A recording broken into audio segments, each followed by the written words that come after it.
Welcome to Kenton's videos. Enjoy the video. You start by naming what pulls you in and why. That clarity makes change possible. Once done, pick an anchor, breath, a notebook, or a wrist tap, and commit to a 5-15-minute focus block. During that block, when your mind slips to others, gently return to the anchor without judgment. Make sure to limit setup, remove one distractor, and set a visible timer. This immediate practice builds the habit of looking inward first rather than reacting outward.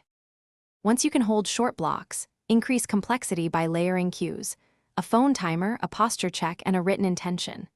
You then replace the urge to scan others with micro-tasks, 3-step lists, or 2-minute wins, so attention has a productive home. Make sure to log every slip briefly. This record is data, not failure. Over time, those notes show patterns and let you adjust cues and task types, which strengthens sustained internal focus without harsh judgment. You finish by expanding sessions to 30-60 minutes and practicing daily so the habit consolidates. If your attention collapses, reset immediately with a 2-minute breathing anchor and a quick posture check. That short repair prevents backslide. Once stable, celebrate small gains, mark days on a calendar or log minutes to reinforce progress. Make sure to adapt anchors and tasks if boredom or stress resurfaces, because flexibility keeps the practice. Thanks for watching. Consider subscribing if we helped you.